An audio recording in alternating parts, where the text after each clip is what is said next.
Hello and welcome back, everyone. Happy Wednesday.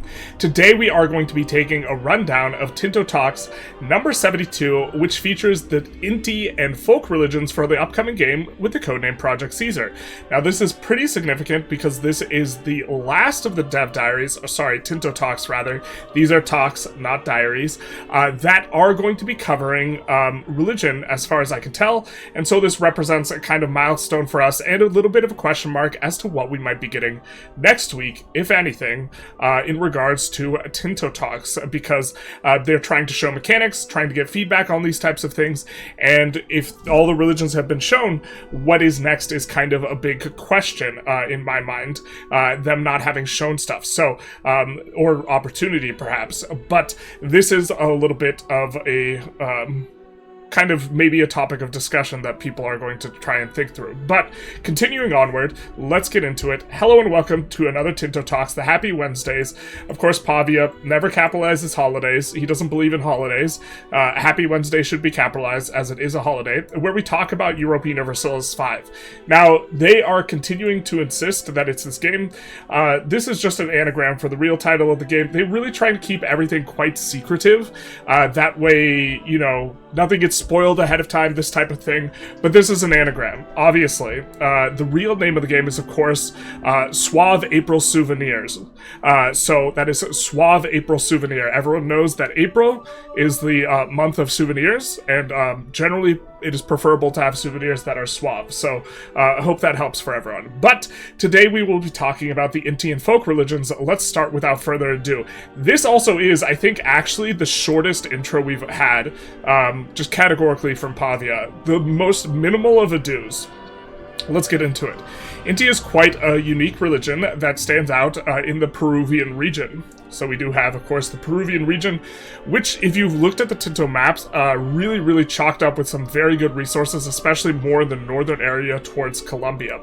We have the Inti religion as part of the Peruvian folk religions religion group.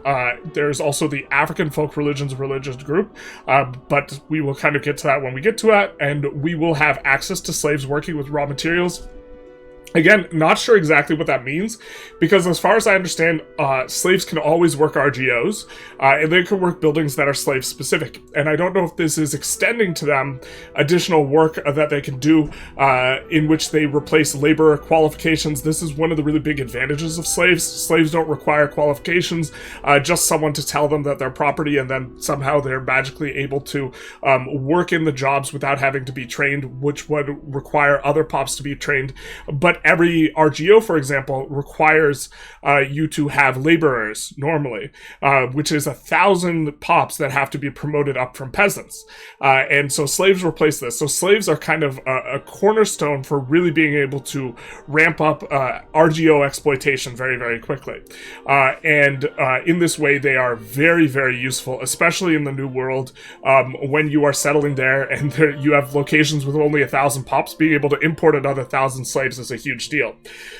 With that said, if the slaves working with raw materials means that they can do more than just work RGOs, then this opens up significant opportunities, and so this is something I'm curious about, and I don't know exactly what it means, but here's another thing I've been considering since last week.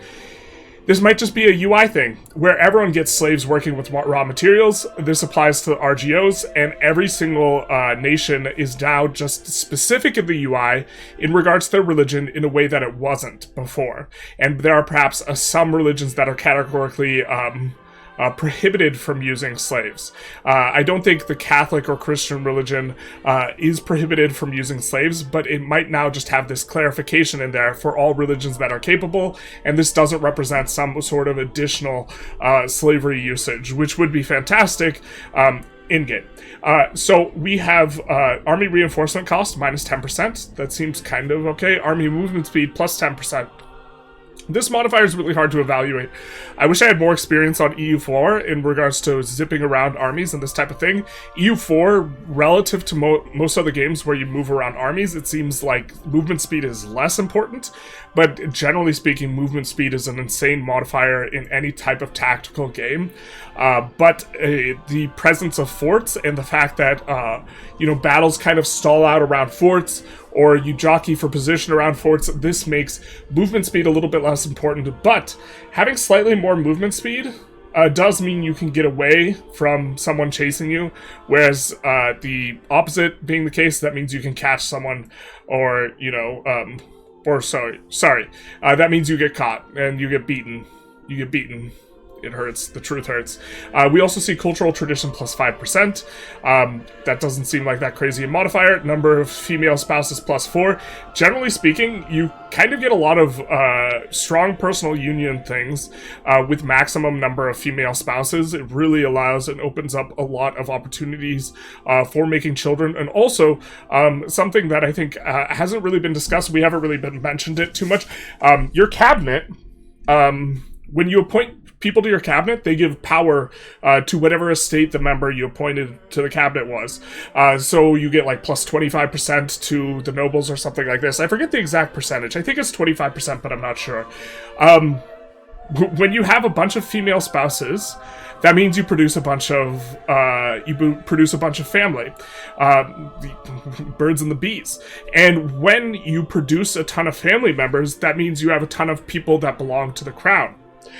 If you have a lot of people to choose from that belong to the crown to put into your cabinet, then they're going to give crown power percentage. As far as I can tell, I haven't really gotten to test this after kind of thinking through it, but it might be the case that the polyamorous religions give a huge advantage from the perspective of crown power, because you can choose relatively good cabinet members that are part of the crown, and by doing so, create more crown power. Now, the crown power modifier might be way smaller for cabinet positions, because generally crown power modifier plus 25% is extremely strong relative to noble power plus 25% being bad. And so maybe it's like plus 5% crown power, but even still, this opening up opportunities in this way is something that is a bit interesting. It's not something we've discussed, but generally also, integrating subjects is part of the gameplay pattern. Integrate subjects has cost. It has a huge negative relations hit. If you get your subjects into personal unions, you can incorporate them also much easier as well. And it's very easy to get marriages on your, subjects. You can force them to be your religion, this type of stuff. And so, this also represents opportunities on that front. And so, I just kind of wanted to make note that I really think that max number of spouses is quite a strong modifier. And it gets a lot weaker if there's a lot less people of your religion that you share that you can marry, but I do think it's probably strong either way. If nothing else, for the cabinet actions and the marrying your own subjects, even if you don't have opportunities to personal union other nations. So, continuing onward. 3.4 million starting pops, which means after 90% of them die, 90 plus percent, you'll be left with a few 100,000 after the Europeans arrive. But if you...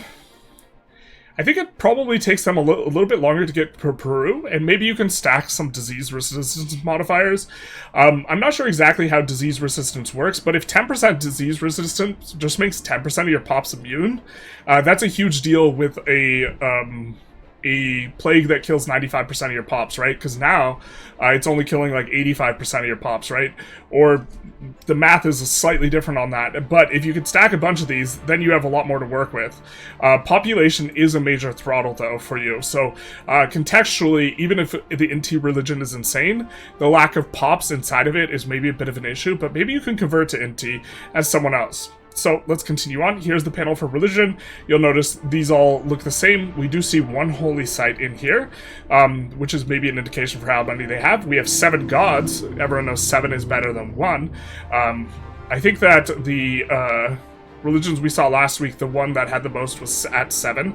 We see religious aspects, we see what we can add, and we see that the most important mechanic of the Inti religion is Yanantin, which of course we pronounced incorrectly, which has a value that can go from minus 100 to plus 100. You'll get mostly penalties if you're above or below a 0, but it gives the most modifiers when it's exactly and perfectly balanced at 0, which is what we want. You get mostly penalties.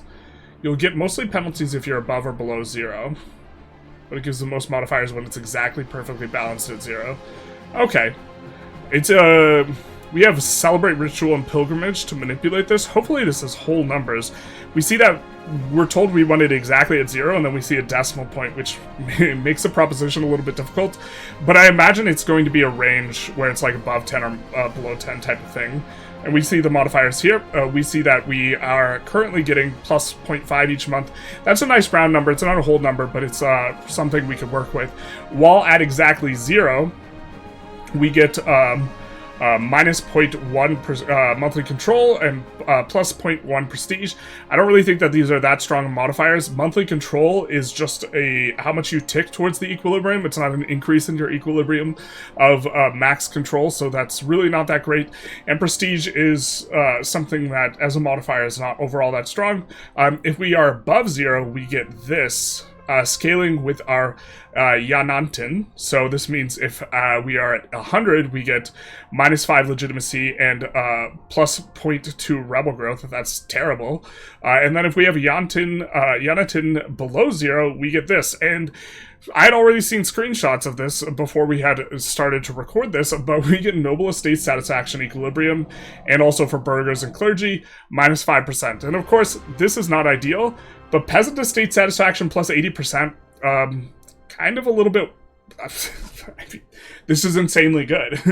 I think that you would probably just want to do this until you have max Peasant Estates Satisfaction Equilibrium, because you're giving up 15% in order to get 80%, right, in terms of trade-off. And even though Clergy Estate Satisfaction Equilibrium is the best, the second best is Peasant, in my estimation of this. And so getting 80% just seems insanely good, and I assume that you just actually actively want to seek below 0, because being at exactly 0, this isn't that great a modifier.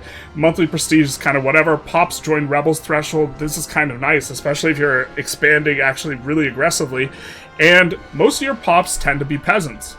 Your estate satisfaction equilibrium is an overlay with your population satisfaction. And population satisfaction informs whether pops will rebel, and also informs prosperity trend. And this is pretty big deal. If you conquer a bunch of places, and they're not cored, not integrated, not accepted, you don't like the pops, all this type of stuff, you have really low satisfaction, this will pull down the prosperity, and you will actually get negative development in a lot of locations. And this, you won't feel this very quickly, but over the course of 10, 50, 100 years, losing development in a place will like really kind of hurt the economic activity here. If you just grab a location and then you get plus 80%, it doesn't matter that the pops like absolutely hate your guts. The overall like before modifiers, the overall satisfaction is just going to be much higher. I do think that you can't push above 100% for Peasant Estate Satisfaction, informing satisfaction in locations, or satisfaction in pops in the locations. Maybe you can, in terms of how much Peasant Estate Satisfaction Equilibrium informs those individual pops satisfaction. But if you can't push above 100, going to like minus 100 Yanantin just seems very strong. It just seems quite strong. I forget exactly what Peasant Estate Satisfaction Equilibrium gives you, but I think it's more about the control. Most of your pops in most locations will be peasants or laborers or soldiers. All of those belong to the Peasant Estate, so yeah, this seems crazy good. I don't know. Yeah, this seems very strong. I mean, like, I think it would be strong even if it was, like, plus 30% or something like this, so, and it's supposed to be a negative. Maybe this is supposed to be minus 80%. Then that would be real painful. Depending on the gods that you worship from the available, you'll get positive or negative Yanantin. So anyone that gives you negative Yanantin is just like insta-slot, and anyone that gives you positive, you maybe have to think about it a little bit. Here we see we probably have a good setup because we're trending negative. Oh, no, wait. Oh, this is trending positive. Okay. I see. Wow, weird that they have the plus number. Well, actually, I guess it makes sense that they have the plus number as being a malice and the negative number being a bonus, because this is quite strong. Okay, so we have a bunch of gods, and we're moving in the wrong direction. We want to get it down. So I assume you just slot in every single one of the gods that is negative. So we assume that we're going to get stability investment cost minus 10%. That's actually pretty nice, especially in the early game. Pop growth 0.02%. That is pretty good. I think that's per week, per month, and then per annum. Since it's compounding, it's not exactly this, but if we call that 0.24 per annum, that's actually quite a large amount to be receiving per annum. When a lot of places are getting like 1%. That actually seems like a very, very nice number for us. Character life expectancy doesn't affect pop growth at all. It's just how long your characters live, but this means you get the better ones kicking around for longer, so that's nice. Here we get army morale plus 10%, and here we have the ones that give us plus points here. And so, generally speaking, going to be a little bit less interested in these. Separatism is not too bad a modifier. I think the way that you are actually generally wanting to expand is such that you don't actually worry about separatism very much as a modifier, which is primarily through subjects. And if a place is incorporated, I don't think you have any separatism, so it's probably not too big an issue. Certainly not an issue when you get plus 80% satisfaction, on the majority of your pops in a location. Like, if you have a location that's mostly burgers because you've super urbanized it, then this peasant estate satisfaction doesn't really do anything, but then you also are rich, so maybe you don't care. So here we have monthly prosperity 0.2. That's quite a big number. That will be very good in the early game until you get up to capped prosperity, and then you probably just slot it out, and that seems fine. Navy morale plus 10%. All right, fair enough. And then we will also see on top of this Diplo capacity plus 5%. So all in all, the ones that move you towards the minus side of things just seem better anyways. So that seems fine enough. And then I think these are all 7 gods for us to worship. Here we're using one of those building blocks that we've talked about before, the religious aspect, in a way that promotes the worship of a certain god, which has the consequences of increasing their effects, therefore being one of the ways of balancing the Yanantin of the country. So if we were to pick one of these gods to double their effect, it would probably be the pop growth one? Stab cost investment's also appealing, but I think between the two, these are one of the stronger ones. Army morale, I don't have a good handle on how strong it is. I know it's really strong at EU4, but I don't really have my finger on that pulse. But here we see, we can worship a bunch of these different guys as our patron god.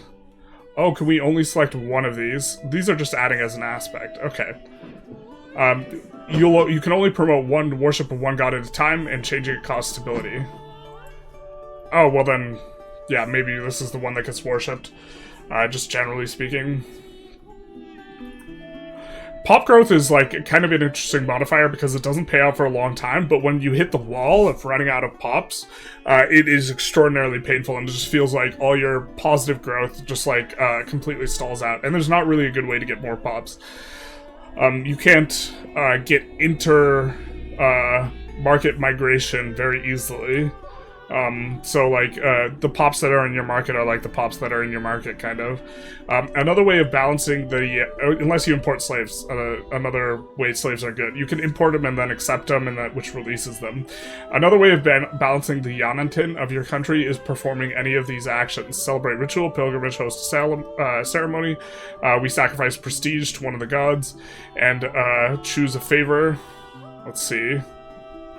And the effect is we lose a nice round number of Yanantin.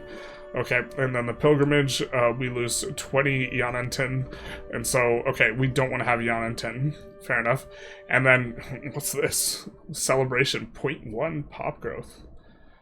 There are 13 different festivities, each with different modifiers, which one you get when you host a ceremony depends on the time of the year. Alright, fair enough. So we have to pay attention to the calendar yet again. Kind of similar to the Aztec religions. But pretty happy to get this. Like, in the 180 days, so one of the parliaments that you can run for is conduct a census. And what conduct a census does is for the half a year that the parliament is running, which represents 10% of the time for you because you get a parliament every 5 years and the parliament runs for half a year. During that time, you get 0.5 population growth. And this is generally considered to be quite strong.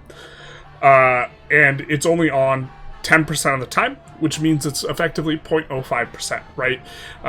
Although I think it's better to have upfront amounts rather than amount over the course of time. In terms of the math, I'm not actually sure on that, just because of how compounding works. But anyways, regardless, this represents double the efficacy of conduct a census if you can have this on at all times, which I assume you can't. I assume it's going to end up being kind of like a week conduct, or we gain it for 1 year. Actually, hold the phone, pump the brakes. Depending on the time of the year. Oh, you can just always have this on? Jesus. So this is twice as good as conduct a census all the time. Wow. I mean, I know these numbers seem really small, but, like, if you just always have, like, this percentage growth, is this annualized? If it's annualized, it's not that insane, but if this is per month, that's like, bruh, you just have to do this every single year. That seems crazy strong. Alright, now we have folk religions, which is everything that's not the religions that we've covered is going to fall into these categories. Yeah, this religion seems really strong. This is like one of the stronger religions I think I've seen that isn't giving you like control or tech or something like this. I think control and tech are kind of some of the stronger things that religion gives you, but this got some really good stuff going for you. But okay, getting on to the folk religions, very large section of the worlds are covered by folk religions. The new denomination of what was formerly in EU4, animist, pagan, or totemist religions, and we've been able to set that up thanks to your feedback on the Tinto Maps series. So we can see here, stuff like Bantu is going to be one of these. When we played as Mali, something that was interesting is we were Sunni, which you can see there's little patches of Sunni. They're partially in there, which is why it's got this striped pattern, which doesn't really scale well with the level of projection they have. But like kind of the north is half Sunni, half Niyama, or whatever this is. But yeah, very importantly for Mali, being a different religion is important, or it is a requirement for taking slaves. So when you go after all these guys, all the way into Bantu, or in the Congo, you can enslave everyone because you're Sunni and you're of a different religion, and it is generally on the borders of where religions are, where a lot of slave taking can take place. And as we've kind of mentioned a little bit, slavery is a very strong mechanic, and so being able to do that is really, really good for you. Although I don't think everyone can take slaves that's necessarily on these borders, but the Mamluks and the Ottomans, I think both can take slaves. I think Mali is probably one of the other bigger slave takers. The ones that can't take slaves, you could still produce the trade centers and have those guys make slaves out of the population and then export them and this type of stuff. But we do see all these different groups. So that's kind of the thing that we're supposed to be focused on here, rather than this digression. But we see that Bantu, and then Bantu is going to have a subsection of other groups, and it's going to operate similar to other religions, if I recall, kind of peeking through some of this. Due to the huge amount of folk religions, we are focusing on the gods and religious aspects as building blocks for folk religions. We're aiming to have some baseline gods based on spirits, and which are based on natural forces, wind, water, fire, sun, etc., and then have some of the main gods for folk religion families. So in this example, the country of Benin, which worships the Asesi religions, has a number of gods with which to worship. So we see we have 4 gods to pick from. We can add the aspects here, and we will have gods that, ooh, actual flavor, not just random. Okay. So each one of these groups in this one, Asesi, they'll kind of get the same shell, but they'll get some of their unique flavor, and maybe the modifiers are just very similar for all these. But we see stab investment cost minus 10%, monthly prosperity, we see the pop growth. Okay, interesting to see the pop growth in a lot of places then, I guess. Okay, I think I understand now. Inca is one of these folk religions They just have the, like, modifier on top of... Or their gods operate similar to the folk religions. Okay, fair enough. The gods are available to the people of Benin, and that's all for today. We will come back on Friday with the Tinto flavor about Inca. Also remember, of course, you can wishlist Europa Universalis 5 on Steam now, if you're interested in doing that. But coming back into the satisfaction modifier just seems like... I feel like I'm missing something here. Because I don't know why I would ever want to stay at 0 when we could do this. This just seems very, very strong. Unless getting to this is hard, but it doesn't seem like that's going to be hard. Maybe if declaring war gives you plus 20 or something, then suddenly you have a bit of an interesting thing where declaring war is actually like really negative and you get uber punished. But yeah, this just looks very strong. When you super urbanize it, it becomes bad, but like minus 5% is really not the end of the world, so a little bit interesting to cruise through. Anyways, I hope you guys enjoyed. If you did, please feel free to like, comment, subscribe, hit the notification bell, do the YouTube algorithm stuff, and other than that, have a happy Wednesday.